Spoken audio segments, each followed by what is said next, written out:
사무엘 상강의 첫 번째 시간. 사무엘, 하나님의 주권의 증거.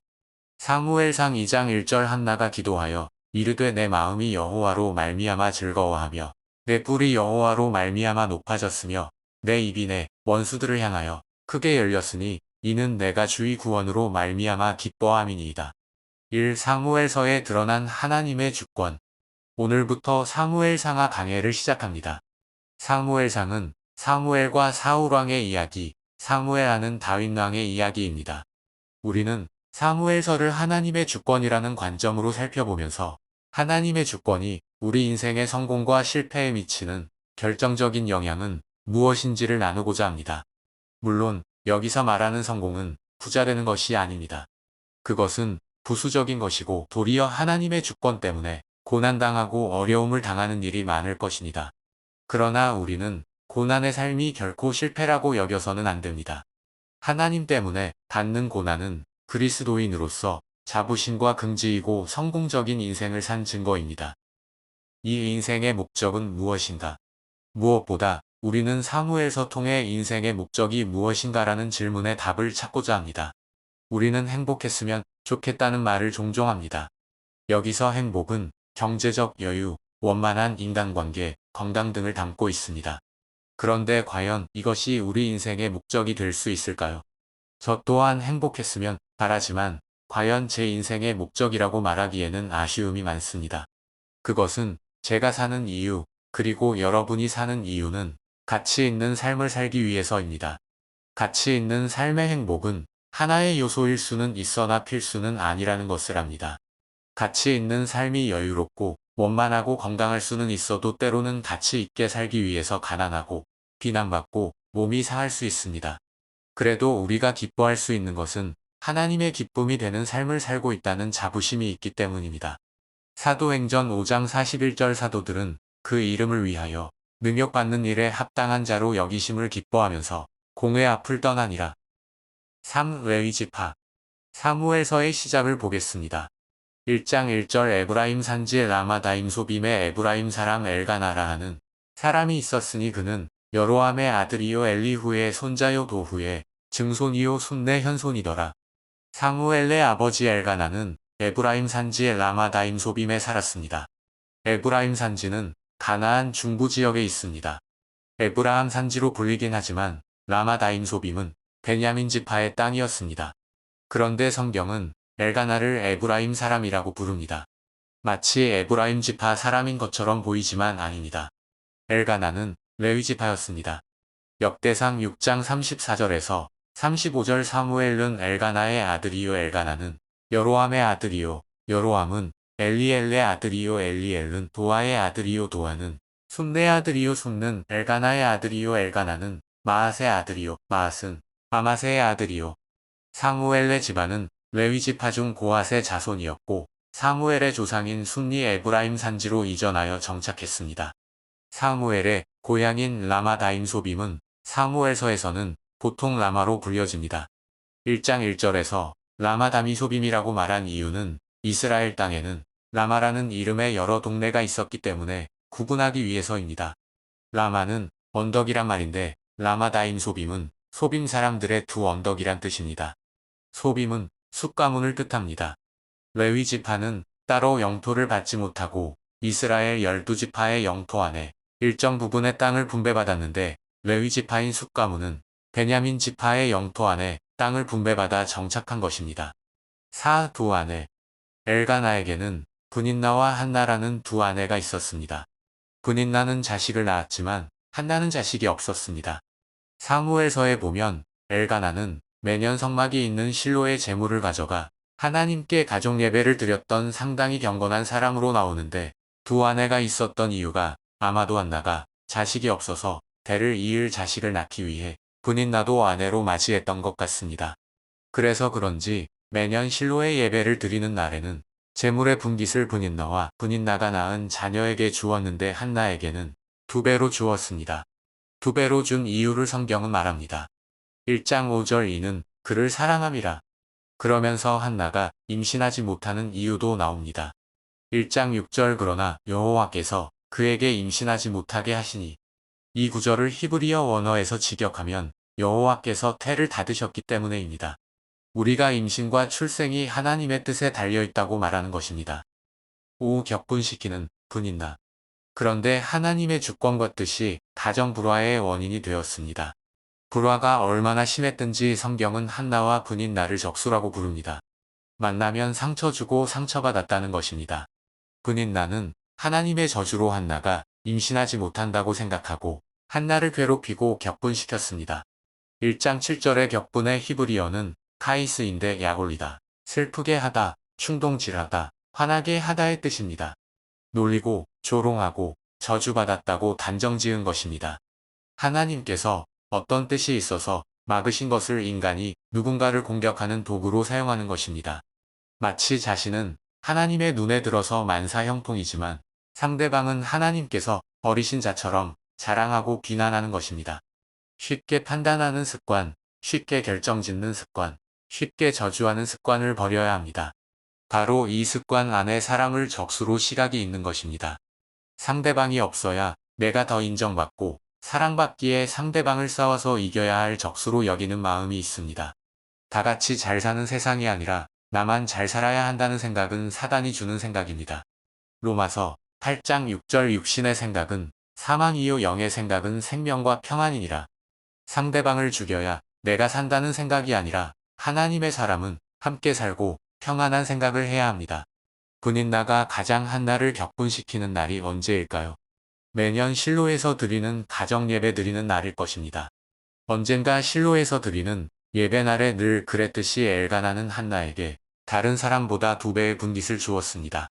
고기 한 점이라도 적수에게 가는 것이 화가 치밀어 오르는 상황인데 더 많은 무엇인가를 주었으니 분인나는 화가 나서 한나를 엄청나게 조롱하고 비웃었습니다. 한나는 너무 슬퍼서 울고 먹지 않았습니다. 엘가나가 10아들보다 남편인 내가 더 낫지 않는가라며 달래었지만 이미 상해버린 한나의 마음을 치유하지 못했습니다. 6. 원통함의 기도를 드리는 한나. 한나는 마음이 괴로워서 성막의 뜰로 가서 기도했습니다. 당시 제사장이었던 엘리는 성소의 출입문 문설주 앞에 의자에 앉아 예배드리러 오는 사람들을 만나 조언하거나 기도해 주었을 것입니다. 한나는 엘리 제사장 가까이서 기도를 한 듯합니다. 아무래도 성소와 가까운 곳을 찾았을 것입니다. 한나는 하나님께서 아들을 주시면 그의 평생을 여호와께 바치게 하고 머리에 삭도를 되지 않는 나실인으로 키우겠다고 서원합니다. 의자에 앉아서 사람들을 보고 있던 엘리가 한나를 보니 마치 술 취한 여자처럼 입만 움직이는 것을 보고 포도주를 끊으라고 나무랬습니다. 그러자 한나는 술 취한 것이 아니라 하나님 앞에 자신의 마음을 통했는데 자신이 원통함과 억울함이 많아서 그렇게 보인 것이라고 대답합니다. 엘리는 그런 한나의 마음을 알고는 하나님께서 기도대로 응답하길 원한다며 축복해 주었고 한나는 아멘이라고 응답하고는 가서 먹고 다시는 얼굴에 근심 빛이 없었습니다. 아들을 낳을 것임을 확신했기 때문입니다. 7. 사무엘을 낳은 한나. 드디어 하나님께서 한나에게 아들을 주셨고 한나는 그 아들의 이름을 기도 응답으로 낳은 아들이기에 사무엘이라고 지었습니다. 사무엘은 하나님께서 들어주셨다는 뜻입니다. 사무엘을 낳은 후 매년 드리는 예배날이 되었지만 한나는 엘가나에게 자신은 젖을 뗄 때까지 올라가지 않고 잦을 때면 올라가서 아들을 서원한 대로 하나님께 바치겠다고 했고 엘가나는 허락을 합니다.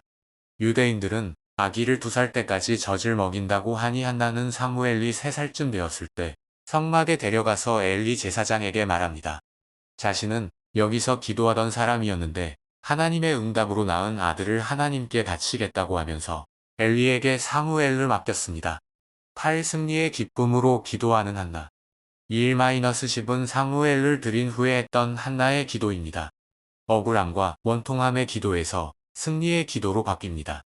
2장 1절 한나가 기도하여 이르되 내 마음이 여호와로 말미암아 즐거워하며 내 뿔이 여호와로 말미암아 높아졌으며 내 입이 내 원수들을 향하여 크게 열렸으니 이는 내가 주의 구원으로 말미암아 기뻐함이니이다.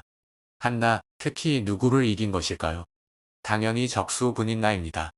나는 적으로 생각 안 했는데 상대방이 나를 적으로 생각하고 공격하면 자연스럽게 나도 그를 적으로 여기게 됩니다. 아마도 한나의 마음이 그랬던 것 같습니다. 한나는 분인나를 향해 경고합니다. 2장 3절 심히 교만한 말을 다시 하지 말 것이며 오만한 말을 너희의 입에서 내지 말지어다. 여호와는 지식의 하나님이시라 행동을 달아보시느니라. 분인나를 향해 한나가 하고 싶은 말이 있습니다. 2장 6절 여호와는 죽이기도 하시고 살리기도 하시며 스울에 내리게도 하시고 거기에서 올리기도 하시는도다. 하나님의 주권을 신뢰해야지 상황만 보고 교만하게 다른 사람을 평가하면 안 된다는 것입니다. 9. 갑절로 갚아주시는 하나님. 서원한 대로 어렵게 낳은 사무엘을 하나님께 드린 한나에게 하나님께서는 세 아들과 두 딸을 주셨습니다. 2장 21절 여호와께서 한나를 돌보시사 그로 하여금 임신하여 세 아들과 두 딸을 낳게 하셨고, 여기서 중요한 단어가 돌보시사입니다. 돌보시사의 히브리어는 방문하다의 뜻인데 단순히 지나가다가 생각나서 방문하는 것이 아니라 오랫동안 계획을 세워서 방문하는 것입니다. 한나를 향한 하나님의 주권을 다시 한번 확인하는 대목입니다. 10. 5가지 교훈. 오늘 말씀이 주는 교훈은 5가지입니다. 첫째, 하나님의 주권이 때로는 불화의 원인을 제공할 수 있다는 것. 둘째, 누군가에게 일어난 불행이 하나님의 주권적 계획의 일환일 수도 있다는 것. 셋째, 쉽게 판단하고 행동하면 부끄러움을 당한 날이 온다는 것. 넷째, 하나님께 서원한 것은 어떤 일이 있어도 지켜야 한다는 것. 다섯째, 가장 중요한 교훈인데 화가 나고 억울할 때 인간적인 방법으로 적수를 제압하는 것이 아니라 기도하고 또 기도하여 하나님의 능력으로 반전을 이끌어내어야 한다는 것입니다. 11. 인간적 방법은 문제를 커지게 만든다. 자녀를 낳지 못한 아브라함과 사라 부부가 있습니다. 하나님께서 아브라함에게 고향과 친척과 아버지의 집을 떠나 가나안 땅으로 가면 그 땅과 자손과 복을 주시겠다는 약속을 하셨습니다. 땅과 복은 아브라함이 조금씩 받은 것이 표가 났지만 문제는 이들 부부에게 자식이 없었다는 것입니다. 아브라함은 75세, 사라는 65세에 가나안 땅으로 이사를 갔고 아브라함의 나이 99세가 되도록 자식이 없었습니다. 그 사이 스스로 문제를 해결하려고 사라가 한 일이 있습니다. 이집트인 여종 하갈이 아브라함의 자식을 낳도록 하는 것입니다. 아브라함과 하갈 사이에 이스마엘이라는 아들이 태어납니다. 이때가 아브라함의 나이 86세입니다.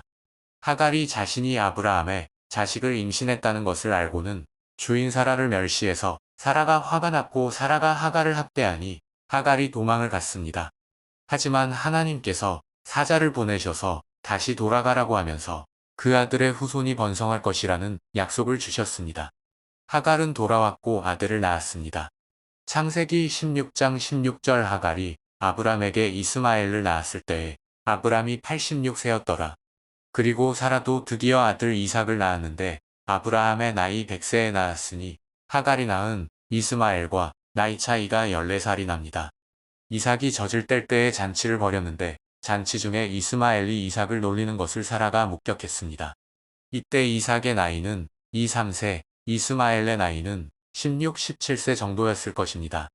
창세기 21장 9절 사라가 본즉 아브라함의 아들 애굽 여인 하갈의 아들이 이삭을 놀리는지라. 여기서 놀리다는 히브리어로 메차에크인데 단순히 장난쳤다는 것이 아니라 신체적으로, 정신적으로 핍박했다는 뜻입니다. 이스마엘은 이삭에게 상속권을 빼앗긴 안가품을 한 것입니다. 이 때문에 하갈과 이스마엘을 쫓겨났습니다. 하지만 하나님께서 주신 약속대로 이스마엘도 큰 민족을 이루게 됩니다. 사라와 하갈이 한나와 분인나처럼 적수였지만 대응 방식은 완전히 달랐습니다. 사라는 스스로 적수를 만들었지만 한나는 하나님께서 적수가 되게 하셨습니다. 억울한 상황 가운데서 사라는 없던 문제를 만들어내었다면 한나는 문제를 문제가 아닌 것으로 만들었습니다. 사라로 살 것인가? 한나로 살 것인가? 같은 믿음의 사람이라도 문제 대응 수준의 차이가 있습니다. 한나로 살길 바랍니다. 한나의 수준에서 인내하고 기도하고 살길 바랍니다. 12. 하나님을 전적으로 신뢰하라. 우리 삶은 하나님의 손에 있습니다. 우리는 억울하고 원통하면 한나처럼 하나님께 나아가 하나님의 주권을 신뢰해야 합니다. 어떤 유명한 드라마의 대사가 생각납니다. 전적으로 믿으셔야 합니다.